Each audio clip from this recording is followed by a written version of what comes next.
बाबा, UP में काबा और बाबा के डीएम तो बड़ी रंगबाज बा। देखिए वो जो नेहा सिंह राठौर हैं यूपी की हैं, देखिए बहुत अच्छी बात है कि आप गाना वाना गा रही हैं, लेकिन हमारा संदेश बस इतना है कि देखिए आपको अच्छी चीज़ों पे गाना बनाना चाहिए। जैसे आप अपने बड़े बड़े गायकों से आप प्रेरित हो सकती हैं, जैसे कि हमारे सांसद जी हैं रवि किशन जी, आप उनसे प्रेरित होइए, आप उनके गानों को सुनिए, किस तरीके से वो लय में गाना गाते हैं, किस तरीके से वो बताते हैं कि रिमोट से लहंगा उठाया जा सकता है। देखिए इस तरीके के गाने बनाएंगे तो थोड़ा लोगों का भी मनोरंजन होगा और लोग आपके ऊपर नोटिस भी नहीं भेजेंगे। समझ रही हैं आप बात को। अब मनोज तिवारी को ले लीजिए, वो बीजेपी में है, बड़े बड़े अच्छे गायक हैं, ठीक है, तो उनसे आप प्रेरणा लीजिए किस तरीके से गाना गाया जाता है। जैसे बगल वाली जान मारे ली, तो इसमें आपको कोई दिक्कत नहीं है। अब भोजपुरी में और भी बहुत अच्छे गाने हैं। अब गाने छोड़िए, जान दीजिए, आपको गाने सीखने हैं तो आप बड़े बड़े अच्छे गीतकारों से सीखिए। ये व्यंग छोड़िए, ये सब क्या है भाई।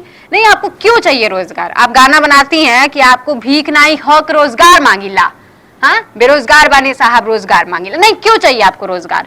रोजगार की इतने सारे आपके ऊपर स्रोत है, आपके पास स्रोत है, आप जाइए वो सब कीजिए। मतलब पकौड़ा वकौड़ा तलिए, जाइए चाय भी बनाइए। आजकल तो ठेले का स्कोप भी बहुत है। देखिए एमबीए चाय वाला कितना तेजी से वो आगे बढ़ा। नहीं, आपको क्या दिक्कत है? समस्या क्या है आपकी? आप जाइए ठेला लगाइए, पकौड़े बनाइए, चाय बेचिए, आप भी ऐसे एमबीए वाले चाय वाले की तरह फेमस हो जाएंगी। नहीं, आपको समस्या क्या है समझ में समझाइए जरा।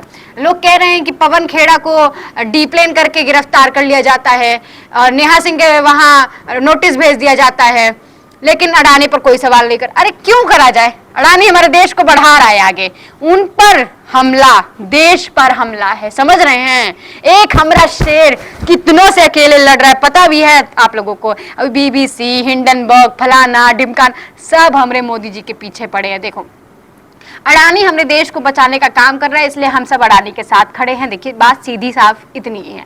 और रही बात नेहा सिंह राठौर की, तो मैं आपसे इतना कहूंगी कि देखिए बेरोजगार हैं आप तो रहिए, आप पकौड़े तल सकती हैं, चाय बेच सकती हैं और भी तमाम चीजें कर सकती हैं, ठीक है। आप सरकार से रोजगार मत मांगिए, ये भी कोई मांगने वाली चीज है? मतलब तो कुछ अच्छा मांगिए, नहीं कुछ अच्छा मांगिए। आपको गाने बनाने हैं तो आप बहुत सारी चीजें उस पर बनाइए। नहीं, आपको बेरोजगारी, महंगाई, आपको यूपी में काबा, बिहार में काबा, ये सब बनाने की कोई जरूरत है नहीं। कल तो आप बना देंगी देश में काबा, नहीं बताइए, कल तो आप बता देंगे कि मोदी जी क्या काम कर रहे हैं। नहीं, आपने 2 करोड़ नौकरी का सवाल उठा दिया, अब तो आप ऐसे कहेंगे किसानों को भी लेकर आप गाना बनाएंगी।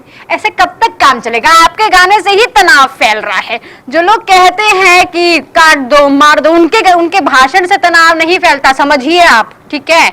आपके गाने से तनाव फैल रहा है, आपके गाने से तनाव और वैमनस्य की स्थिति उत्पन्न हो रही है, समझने की कोशिश कीजिए, ठीक है। और अपने गाने के लिए प्रमाण लेकर तैयार हो जाइए, वरना यूपी है ये, यहाँ कोई नहीं बचता है।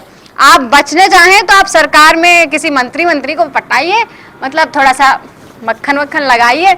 अब देखिए बहुत सारे लोग खुले घूम रहे हैं कि नहीं घूम रहे हैं। और वो आशीष मिश्रा टेनी के बारे में सुना ही होगा, सुप्रीम कोर्ट ने जमानत दे दी कि नहीं दे दी, बताइए। ऐसा कुछ कीजिए, मतलब कुछ अच्छा काम कीजिए। मतलब मेरा कहने का मतलब साफ सरल इतना है कि कुछ अच्छा काम कीजिए। ये सब करके आपको कुछ नहीं मिलेगा, ठीक है, गालियां ही मिलेंगी, क्योंकि हमारे देश में पता ही है क्या हो रहा है। ठीक है दोस्तों, तो बस इतनी ही कहना चाहेंगे कि नेहा सिंह राठौर तक हमारा संदेश पहुंचा दीजिएगा और बाकी पवन खेड़ा पर ज्यादा ध्यान मत दीजिए, ठीक है। उन्होंने हमारे देश के प्रधानमंत्री नरेंद्र मोदी पर सवाल किया है, ठीक है। अब बहुत अलग है कि हमारे प्रधानमंत्री नरेंद्र मोदी बात पर कोसते रहते हैं, बहुत सारे शब्दों का इस्तेमाल किया है, जैसे जर्सी गाय, कांग्रेस की विधवा, ये सारे शब्द। इन सब चीजों पे कोई मानहानि वानहानि कुछ नहीं होता। मानहानि किस पे होता है? जो शब्द पवन खेड़ा ने इस्तेमाल किया, समझ गए? नहीं समझे तो छोड़िए, जाने दीजिए, आपके बस की बात ही नहीं है। चलिए रखिए।